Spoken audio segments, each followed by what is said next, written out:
성도님 여러분, 오늘부터 우리는 4주간의 수요예배를 통하여서 학계 선지자를 통하여서 주시는 하나님의 말씀을 보고자 합니다.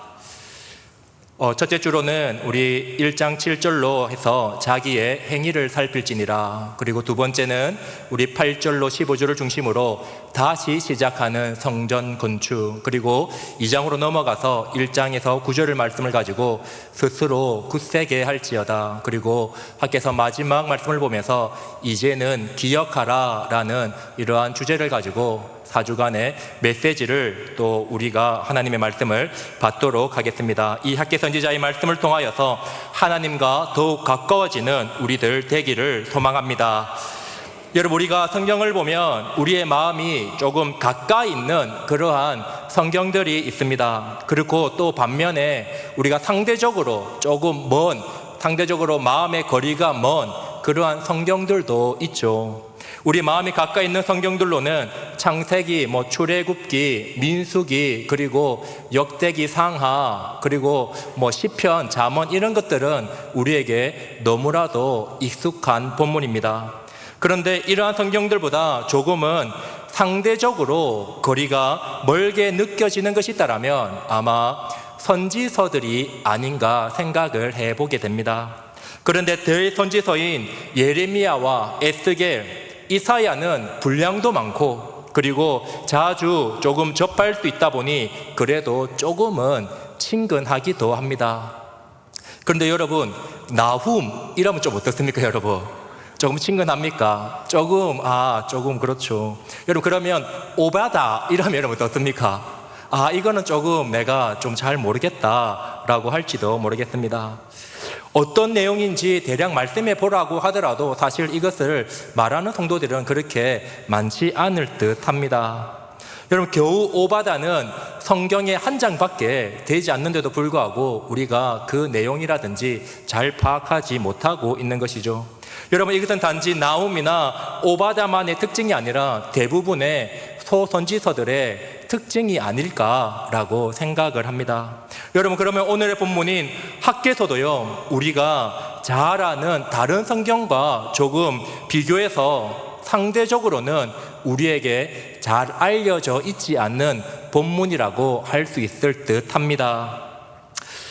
학계서를 본문으로 한 설교도 그렇게 자주 들어볼 기회는 없는 듯 하고요. 그리고 성경을 통독할 때도 단 2장밖에 되지 않는 그러한 짧은 분량이기 때문에 언제 지나갔는지 모를 정도로 그냥 슥 한번 읽고 지나갈 수밖에 없는 그러한 성경이기도 합니다. 그래서 학계서에 대해서 어느 정도 기본적인 정보를 알려드리고 시작하는 것이 학계 우리가 4주 동안 할 내용에 대해서 조금 더 도움이 되리라고 생각을 합니다. 여러분, 학계서의 저자는 누구입니까? 오늘 말씀의 제목대로 학계입니다. 학계서의 이름의 뜻은요, 절기 그리고 축제라는 그러한 뜻을 가지고 있는 이름입니다. 여러분, 학계서의 기록 연대가요 아주 중요한데요, 우리가 아는 대부분의 선지서들은 예루살렘이 멸망하기 전에 기록된 것이 대부분입니다. 그런데 이스라엘 백성들이 70년의 포로 생활이 끝난 이후에 포로 이후의 시대에 기록되어져 있는 3개의 선지서가 있습니다. 그것이 바로 오늘 본문인 학계와 스가랴와 말라기입니다. 그러니까 다른 대부분의 선지서들은요, 그들의 내용이 임박한 심판을 앞에 두고 너희들 이제라도 이방 나라를 의지하지 말고 다른 우상 숭배하지 말고 하나님께로 돌아오면 하나님으로부터 주어지는 심판을 받지 않고 하나님의 보호심 아래 너희들 참된 평안을 누릴 것이다 라는 것이 대부분의 선지서들의 내용입니다. 그런데 포로 후기의 선지서들의 주제는요 조금 다릅니다. 포로 후기의 선지서들의 주제는요, 하나님의 은혜로 포로 생활에서 해방되었으니 이제 그 은혜를 입은 자답게 하나님 중심으로 이제 바르게 살아가십시오. 그리고 그 메시지의 중심에는요 언제나 성전 건축이 있는 것을 보게 됩니다. 여러분, 학계 선지자가 활동했을 때 함께 활동한 성경의 또 다른 인물들도 있는데, 우리가 잘 알고 있는 에스라와 그리고 스가랴 선지자가요, 함께 동시대에 활동했던 인물이라고 할 수 있습니다. 학계는 이들과 동시대에 살아가면서 하나님께서 자신들에게 맡기신 성전 건축을 함께 이루어가는 것을 그의 사명으로 삼고 살았던 선지자입니다. 그래서 학계서의 전체적인 내용이자 주제는요, 바로 성전 건축을 다시 시작하라 라는 것이 바로 그 당시에 이스라엘 백성들에게 하고픈 학계의 메시지였습니다. 그리고 여러분, 학계서의 내용 중에 다른 성경에는 볼 수 없는 아주 독특한 특징이 하나 있는데요, 그것은 학계서는 하나님의 말씀을 받을 때마다 하나님의 말씀이 언제 주어졌는지 아주 자세하게 기록하고 있다라는 것입니다. 여러분, 1장 1절에 보시면 다리오 왕 제2년 6째 달 그 달 초하루에 여호와의 말씀이 학계에게 임했다라고 말하고 있고요. 그리고 2장 1절에 보아도 7째 달 그다 21일에 여호와의 말씀이 임하고, 그리고 2장 10절에 보아도 다리오 왕 제2년 9째 달 24일에 여호와의 말씀이 임하였다라고 말합니다. 학계 선지자처럼요, 이처럼 몇 월 며칠에 임하였다라고 말하는 또 다른 성경은 스가랴가 조금 그런 내용이 나오고요, 대부분의 성경은 나오지 않는데 학계서의 독특한 특징이라고 할 수가 있습니다. 여러분, 이 정도로 학계서의 개론을 마치고 오늘의 본문으로 들어가 봅시다. 여러분, 오늘 본문의 1절을 보시면 학계서가 기록된 시대적 배경을 우리에게 알려주고 시작합니다. 방금 보았듯이 다리오 왕 제2년 6째 달 곧 그 달 초하루입니다. 여러분, 초하루는 우리가 하듯이 우리가 매달 첫 주 토요일에 이제 새벽기도 하듯이 그러한 절기라고 할 수가 있는 것이죠. 그런데 여러분, 이 시대적 배경은요, 학계서를 이해하는데 아주 중요한 연대적인 숫자입니다. 하지만 이 시대적 배경을요, 단순히 오늘 본문에 나와 있는 1절의 단편적인 정보만 가지고 우리에게는 큰 유익을 줄 수는 없습니다.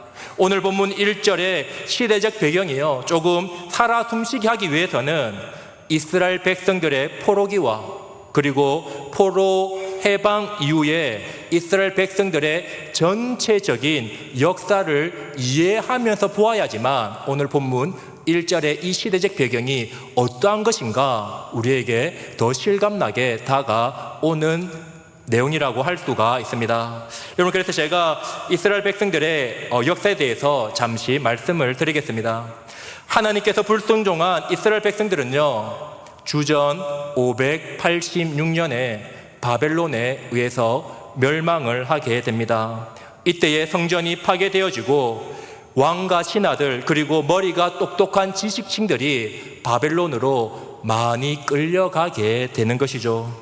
이렇게 하면서 하나님의 선민 이스라엘 백성들은요, 두 부류로 나누어지게 됩니다. 한 부류는 이스라엘 땅에 여전히 남아있는 사람들, 그리고 또 다른 한 부류는 바벨론으로 포로로 끌려가 버린 이스라엘 백성들로 나누어지게 됩니다. 그런데 이 두 부류가 가지는 공통적인 특징이 있습니다. 그 공통점이 무엇이냐면 바로 70년의 세월 동안에 그들의 삶이 무엇이 없게 되냐면 바로 성전이 없이 그들은 70년을 살아가게 되는 것입니다. 이것은 이스라엘 백성들에게는요, 아주 심각한 문제였습니다. 이스라엘 성도 공동체에서 가장 중요한 구심점이 여러분 무엇입니까? 그것은요, 바로 성전입니다. 하나님의 백성들에게 성전은요, 삶의 중심점이었고, 여러분, 성전은 하나님께서 모세에게 주신 성막에 발전된 그러한 형태이지 않습니까? 하나님께서 이스라엘 백성들의 진영 중에 성막을 어디에 설치하라고 우리에게 말씀하신지 아십니까? 여러분, 그림 한번 띄워주실래요? 성막의 위치가 이렇습니다. 모든 12지파가 둘러싸면서 그 중심에 성막이 놓여질 수 있도록 하나님께서 말씀을 하신 것을 볼 수가 있는 것이죠. 그래서 성막은 이스라엘 백성들이요, 진영 정 가운데 있어서 어느 지파든지 고개만 돌리면 볼 수 있도록 정중앙에 배치되어집니다. 이것은 이스라엘 백성들의 삶의 원리가 무엇을 중심으로 이루어지는가를 명확하게 보여주는 그러한 위치라고 할 수가 있는 것입니다. 무엇입니까? 바로 그들의 삶의 중심은 무엇이라고요? 성전입니다. 성전. 그런데 무려 70년이라는 기간 동안에 그들은요, 성전 없이 지내게 되어 버렸던 것입니다. 시간이 흘러 70년이 시간이 찼을 때에 하나님은요, 자신의 백성들과 한 언약을 지키십니다. 70년의 시간이 차서 하나님께서 이방 왕 누구를 일으키셔서 자신의 백성들을 해방시키죠? 바로 고레스 왕, 그죠? 고레스 왕을 이용하셔서 하나님께서 이스라엘 백성들을 해방시키게 됩니다. 여러분, 이 말씀이요, 에스라 1장 3절에 고레스의 칙령이 명확하게 밝혀줍니다.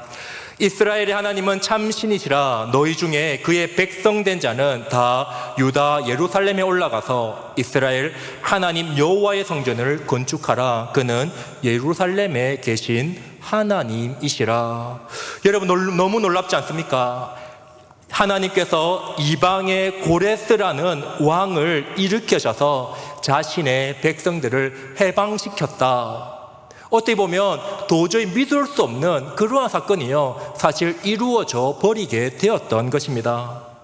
그래서 어떤 사람들은요, 이것은 도저히 말도 안 된다, 이것은 그냥 성경이 지어낸 이야기지, 어떻게 이방의 한 왕이 일어나서 이스라엘 백성들을 포로에서 해방시켜주는 그런 이야기는 동화 같은 이야기지 절대로 있었던 사실적인 이야기는 아니고 성경이 지어낸 일일 뿐이다 라고 하는 사람들이 생겨나게 됩니다. 그런데 여러분, 1879년에 메소포타미아에서 바벨론 폐허에서 하나의 유적이 발견되어지게 됩니다. 지금으로부터 약 150년 정도 전인가요? 그 정도 전에 하나의 유적이 발견하게 됩니다. 한번 띄워주실래요? 여러분, 이것이요, 고레스 왕의 실린더라는 유적입니다. 이 실린더에는요, 고레스 왕이 자신이 왕이었을 때 행했던 여러 가지 업적들에 대해서 기록되어져 있는 실린더입니다. 그런데 이 실린더에 놀랍게도요, 이런 내용이 기록되어져 있어요. 자신이 정복한 국가의 종교들을 인정하고 포로들을 자신들의 나라로 돌려보내니라 라는 이 내용이요, 이 유적에 명확하게 기록되어져 있는 것입니다. 여러분, 이 칙령을 내려주신 하나님의 은혜로 인하여서 포로된 자들이 노임을 당하고 자신의 본국인 이스라엘 땅에 돌아오게 된 것이죠. 그런데 하나님의 은혜로 주어진 에스라 1장 3절에 고레스의 칙령을 보니 하나님께서요, 그냥 이스라엘 백성들을요, 본국으로 돌려보낸 것이 아니라는 것을요, 우리는 볼 수가 있습니다. 하나님께서 보내실 때에 분명한 하나의 목적을 두고 이스라엘 백성들을 해방시켜 놓은 것이죠. 여러분, 무엇입니까? 바로 성전을 건축하라. 너희들 예루살렘으로 가서 여호와의 성전을 건축하라라는 명확한 목적을 가지고 이스라엘 백성들이요, 자신의 본국으로 돌아가게 되는 것입니다.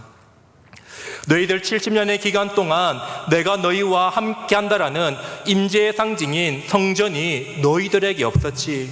너희들 빨리 가서 너희 인생 가운데 가장 중요한 성전을 어서 건축하렴. 하나님의 크신 은혜로 본국으로 돌아온 이스라엘 백성들은요, 성전을 짓기 시작합니다.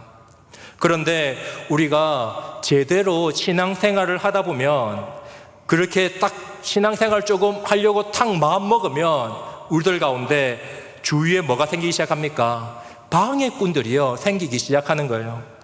마음을 잡고 말씀을 탁 보려고 하면 평소에는 전화도 않는 친구가 전화가 걸려오기 시작하고요, 문자가 여기서도 오고 알림이 뜨고요, 그러한 일이 있습니다. 신앙생활 제대로 해볼까 하는데 효시민의 각제도생이라는 그러한 드라마가요 딱 나와가지고 저것만 보고 또 하지라는 생각이 들게도 만듭니다. 이제 기도를 열심히 해보자라고 눈을 탁 감으면 내가 가스불 잠궜나? 라는 그런 생각이요 들기도 하고, 내가 오늘 누구랑 밥 먹기로 했는데 시간을 내가 약속을 정했나? 라는 갖가지 생각이요 우리한테 들어오기도 합니다. 말씀을 듣고 은혜 받아서 올해는 작년하고 다르게 제대로 신앙생활 해야지 라고 생각을 하면 고등학교 몇 학년입니까? 고3이고 고3이고 그래 이제 제대로 신앙생활 하려고 하면 올해는 직장에 진급시험이 있고 이제 취업을 해야 되는 그러한 나이가 될 때가 있습니다. 여러분, 이스라엘 백성들도요 마찬가지였습니다. 이들도 70년 포로 생활 이후에 하나님께 돌아와서 성전을 건축하라는 하나님의 말씀을 받고 성전을 건축을 하려고 하자 방해꾼들이요 나타나기 시작을 하는 것입니다. 누구입니까? 바로 사마리아 사람들입니다. 사마리아 사람들이 제일 처음에 왔을 때는요 그냥 방해를 하려고 온 것이 아닙니다. 이들도요 여호와의 성전을 건축한다는 소식을 듣고 돕고 싶은 마음이 있었습니다.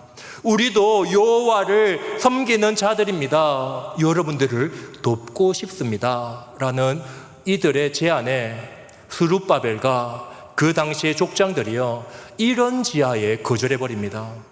너희들은 우리와 상관이 없는 자들이야. 우리는 홀로 여호와의 성전을 건축하리라.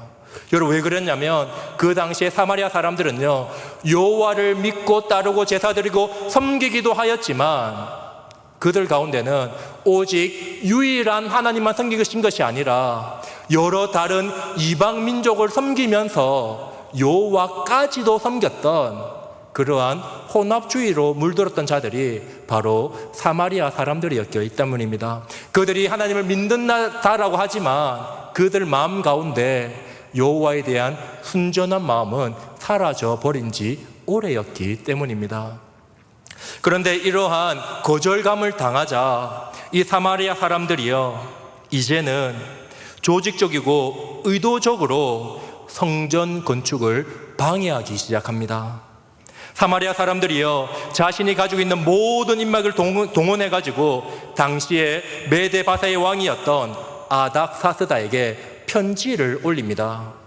그 내용이요 에스라 4장 12절과 13절에 나와져 있습니다. 왕에게 아뢰나이다. 당신에게서 우리에게로 올라온 유다 사람들이 예루살렘에 이르러 이 폐역하고 악한 성읍을 건축하는데 이미 그 기초를 투추하고 성곽을 건축하오니 이제 왕은 아시옵소서. 만일 이 성읍이 건축하고 그 성곽을 완공하면 저 무리가 다시는 조공과 간세와 통행세를 바치지 아니하려니 결국 왕들에게서 손해가 되리이다 라며 이러한 악한 조서를 올리게 됩니다. 여러분, 지금 이스라엘 백성들이 무엇을 짓고 있습니까? 성전을 짓고 있는 것입니다. 그런데 사마리아 사람들은요 교묘하게 아닥사스다 왕에게 그들이 무엇을 짓고 있다고 말하고 있습니까? 성전이 아니라 그들이 성읍을 짓고 있다고 말합니다. 성곽을 짓고 있다고 말합니다. 이렇게 교묘하게 그가 거짓말까지 집어넣으면서 왕이시여, 저들이 저 성곽이 완성되면 저들이 반란을 일으킬 것입니다. 저들이 독립하게 될 것입니다. 이렇게 되면 왕이 감당할 수 있겠습니까? 빨리 저 공사를 그만두게 해야 됩니다라는 이러한 조서를 올리게 되는 것이죠. 여러분, 아닥사스다가 어떻게 반응했겠습니까? 아닥사스다가 이 조서를 받고 그가 또 다른 하나의 칙령을 내리는 것이요, 에스라 4장 23절에 나오게 됩니다. 아닥사스다 왕 조서 초본이 르훔과 서기관 심세와 그의 동료 앞에서 낭독됨에 저희가 예루살렘으로 급히 가서 유다 사람들을 보고 권력으로 억제하여 그 역사를 그치게 하니. 아닥사스다 왕이 조소를 인하여서 성전 공사의 역사가요 중단되어져 버렸던 것입니다. 그리고 성전 공사는 이 시간부터요 중단된 채 시간이 흐르게 됩니다. 여러분, 그리고 시간이 흘러서 오늘 본문 1절의 말씀이 우리에게 주어지는 것입니다. 여러분, 하나님의 말씀이 언제 임하였다고 말합니까? 다리오 왕 제2년 6째 달 곧 그 달 초하루에 임하였다라고 말하는데, 다리오 왕 제2년은요 언제냐니까 아닥사스다 왕의 조소로 인하여서 성전 공사가 중단되어지고 무려 16년이나 지난 시점에 하나님의 말씀이 주어졌다라고 오늘 1절의 말씀에 우리에게 말씀을 하고 있는 것입니다. 한마디로 1절의 말씀은요, 1절의 말씀 통해서 우리가 알 수 있는 것은 무엇이냐면 성전 공사가 중단된 지 몇 년이 흘렀다고요? 16년. 그들의 삶의 중심이라고 할 수 있는 그 성전 공사, 너무나도 중요한 그 성전 공사가요 중단된 지 16년이나 흘렀음에도 불구하고 이스라엘 백성들은요 그것을 다시 시작하려는 마음이 그들에게 없었다라는 것입니다.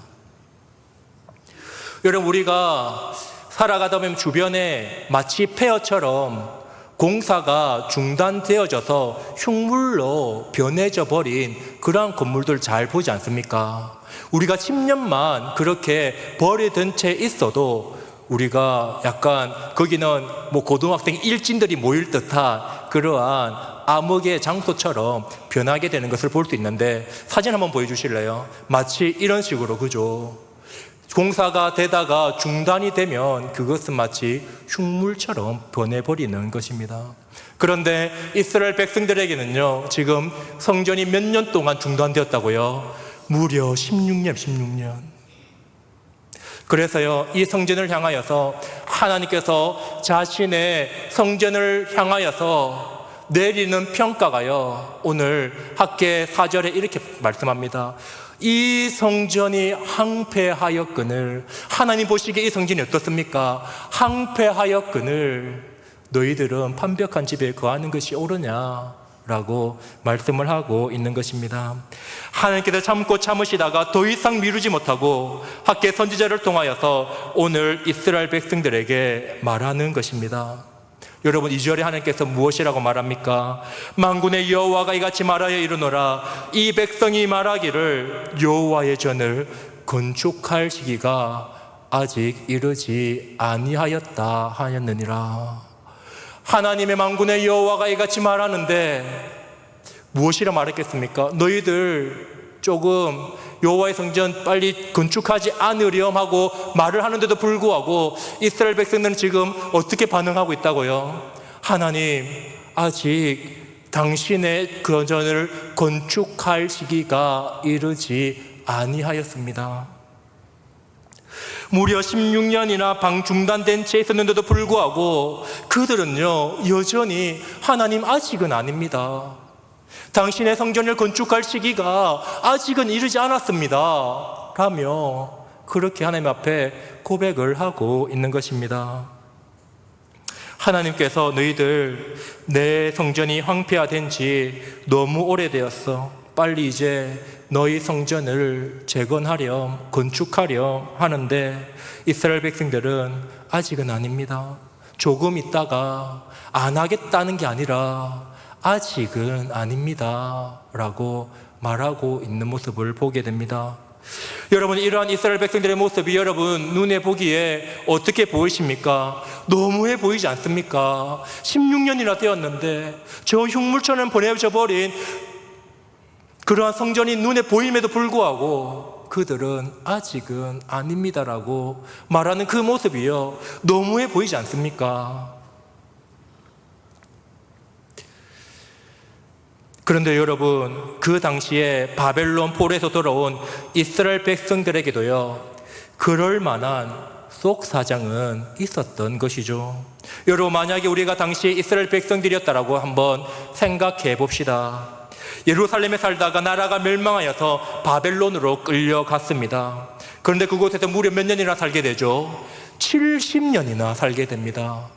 70년이나 세월은요, 한 세대가 30년이라 했을 때에 두 세대가 훌쩍 지나가 버리는 아주 오래된 세월이라고 할 수 있지 않겠습니까? 두 세대가 지나가면서요, 어쩌면 아버지와 할아버지 세대를 경험하면서 그들은 바벨론 안에서 자신들의 삶의 터전을 마련해 놓았겠지요. 그들이 잘 수 있는 공간과 그들이 먹고 살 수 있는 직업들과 무언가 삶의 기반들이요, 그들 가운데 그곳에 마련되어져 있었을 것입니다. 여러분, 그래서요, 바벨론 그쪽에 고레스 칙령이 내려졌음에도 불구하고요, 수많은 유대인들이요, 본국으로 돌아오지 않고 바벨론에 그대로 남아 있었던 것은 우연이 아닌 것입니다. 여러분, 그 사람들은요, 그 당시 그곳에서 살아갈 만한 형편을 다 마련해 놓고 있었던 것이죠. 그럼에도 불구하고 자신의 모든 삶의 기반을 포기하고 하나님의 언약의 말씀대로 본국에 돌아온 이들은요, 어쩌면 남아있는 자들보다 훨씬 더 믿음이 좋은 사람들이었음을 보게 됩니다. 여러분, 그들이 제일 처음에 돌아왔을 때 얼마나 기뻤겠습니까? 그래, 하나님께서 우리에게 약속하신 이 땅에 우리가 다시 돌아왔어. 여러분, 얼마나 즐겁고 얼마나 행복했겠습니까? 그런데 여러분, 한번 생각해 보십시오. 약속의 땅에 돌아오기는 했는데 70년 동안 그곳 가운데 돌아보니까 그곳에 자신들이 살 만한 집이 있습니까? 없는 것입니다. 여러분, 70년 갔다고 돌아오니까 여러분, 자신들이 먹고 살 만한 삶의 기반이 마련되어져 있습니까? 없는 것이죠. 여러분, 하나님의 은혜로 말미암아서 본국으로 돌아왔는데, 그러면 바벨론 사람들이 본국에 돌아오는 이스라엘 백성들을 위해서 거주할 곳을 마련해 놓았겠습니까? 그렇지 않잖아요, 그죠? 살 곳도 없고 어떻게 먹고 살아야 될지 막막한 가운데 놓이게 되었던 이스라엘 백성들의 삶의 형편이 그들에게도 있었던 것입니다. 그런데도 불구하고요, 이들은 하나님의 말씀대로 성전을 짓기 시작하였습니다. 그런데 앞서 말씀드린 대로 사마리아 사람들의 방해로 성전이 중단되어져 버렸던 것이죠. 여러분, 이들의 마음이 어떻겠습니까? 어쩌면 이들의 마음 가운데 이런 마음이 있었을지도 모르겠습니다. 이들에게 힘써서 다시 성전 공사를 시작할 마음이요, 없었을지도 모르겠습니다. 아니, 어쩌면 이들의 마음 가운데는 어쩌면 잘 됐어.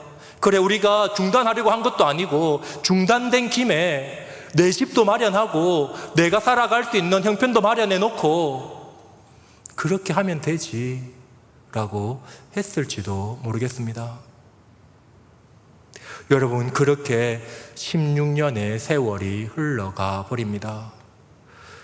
여러분, 16년의 세월 동안에 이들은요, 자신의 삶의 터전을 마련하기 위해서 모든 최선의 노력을 다하게 됩니다. 여러분, 그런데 16년이 지난 이 시점에 그들의 삶의 형편이 어떻게 되었다라고 오늘 학개서 1장은 우리에게 말씀하냐니까 4절에 이렇게 나옵니다. 판벽한 집에 거주할 수 있는 집이 생겼습니다. 그런데 6절에 보니까 이렇게 말합니다. 너희가 많이 뿌릴지라도 수확이 적으며 먹을지라도 배부르지 못하며 마실지라도 흡족하지 못하며 입어도 따뜻하지 못하며 일꾼이 삭슬 받아도 그것을 구멍 뚫어진 전대에 넣음과 같으니라 라고 말합니다. 무엇입니까? 16년이 지났는데도 여전히 뭐하죠? 가난한 것입니다. 16년이 지났는데 열심히 노력하지 않았던 것이 아닙니다. 많이 뿌렸습니다. 그런데 수확이 적습니다. 여전히 춥습니다. 여전히 배가 고픕니다. 그러니까 하나님께서 16년이 지난 이 시점에 너희들 이제는 여호와의 성전을 건축하지 않겠느냐라고 말하는 이 학개 선지자에게 이스라엘 백성들이 무엇이라고 말하니까 하나님 아직은 때가 아닙니다 라고 말하는 것입니다. 무엇 때문입니까? 하나님 조금만 우리가 배불러지면 성전 건축하겠습니다. 하나님 조금만 우리한테 재정이 넉넉해지면 그때 성전 건축하겠습니다. 하나님 조금만 따뜻해지면 그때 성전을 건축하겠습니다. 하나님 우리가 성전 건축하지 않겠다라는 것이 아니라 지금은 아닙니다. 여러분 이스라엘 백성들의 이 삶의 모양이 어쩌면 우리의 삶의 모양과 너무 닮아있지 않습니까? 하나님께서는 지금도 우리에게 너 말씀 앞에 바로 서지 않을래? 너 나한테 조금 더 다가오지 않을래? 라고 말씀하시는데 우리는 언제나 주님 앞에 핑계대기 급급합니다. 주님 아직은 아닙니다. 주님 올해 진급시험이었어요. 이것만 지나면 주님께 더 헌신하겠습니다. 주님 지금은 조금만 돈 더 벌고 나면 내가 이 돈 가지고 하나님께 더 영광 돌릴 테니까 아직은 조금만 더 기다려주세요. 아직은 아닙니다. 하나님 아직 애들이 많이 자라고 있습니다. 아직 애들이 독립하고 나면 그때 내가 주님께 더 헌신하겠습니다. 하나님 내가 취업하고 나서요. 주님 내가 좋은 대학 가고 나서요. 하나님 아직 때가 아닙니다. 하나님 내가 주님을 잘 모시지 않겠다라는 것이 아니라 주님 아직 때가 아닙니다. 내가 은퇴하고 나서 그때 조금 더 주님께 헌신하겠습니다. 주님 아직은 때가 아닙니다. 여러분 오늘날 우리들에게 눈에 보이는 성전은 남아있지 않지만 오늘날 우리에게 성전은 무엇입니까? 이 교회당입니까? 그렇지 않지 않습니까? 사도 바울은요 우리에게 이렇게 말합니다. 너희는 너희가 하나님의 성전인 것과 하나님의 성령이 너희 안에 계시는 것 알지 못하느냐? 너희의 성전이 잘 건축되어져 있느냐? 라고 그렇게 우리에게 질문을 던지고 있는 것입니다. 이 성전이 황폐하였거늘 너희들의 마음에 그 성전이 황폐해졌는데도 불구하고 너희 마음 반벽한 집에 거하는 것이 옳으냐? 라며 우리에게 말씀하시는 여호와의 말씀을 받으시기를 바랍니다. 사랑하는 성도님 여러분 말씀을 맺겠습니다. 이제 2023년이 얼마 남지 않았습니다. 마지막으로 달려가고 있는 이때에 우리는 우리의 삶에 채찍을 가할 것이 아니라 우리의 신앙을 되돌아볼 때입니다. 우리의 신앙을 다시 한번 살펴볼 때입니다. 올해 초에 하나님과 한 결심들이 여러분 잘 지켜지고 있습니까? 현재 내 삶의 최고의 우선순위가 하나님이며 성전입니까? 정말 한번 자신을 돌아보시고 미흡한 것이 있다라면 남아있는 2023년도 동안에 더욱더 최선을 다하여서 하나님의 기뻐하시는 성전을 이루어 나가시는 저와 여러분들 되시기를 바라겠습니다.